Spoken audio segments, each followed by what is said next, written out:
उल्लासनगर के पवई चौक स्थित जियो petrol pump के पास बीच सड़क पर दो युवकों के साथ मारपीट का मामला सामने आया है।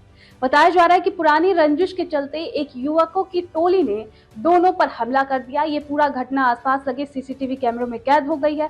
मिली जानकारी के अनुसार पीड़ितों ने इस मामले की शिकायत सेंट्रल पुलिस थाने में की, जहां संबंधित आरोपियों के खिलाफ एनसी दर्ज की गई है। प्राथमिक जानकारी के मुताबिक मारपीट करने वाले युवक खडे गोलवली क्षेत्र के कथित दही गैंग से जुड़े बताए जा रहे हैं। वहीं शिकायत दर्ज कराए जाने से नाराज आरोपियों ने कथित तौर पर दोबारा शिकायतकर्ता के घर पहुंचकर हाथों में तलवारें लेकर हंगामा किया। इस घटना को लेकर कोलशेवाड़ी पुलिस थाने में भी संबंधित आरोपियों के खिलाफ एनसी दर्ज की गई। फिलहाल पुलिस दोनों घटनाओं की जांच कर रही है और सीसीटीवी फुटेज के आधार पर आगे की कार्रवाई की जा रही है।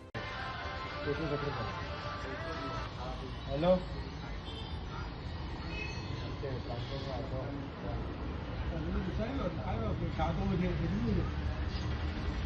हेलो।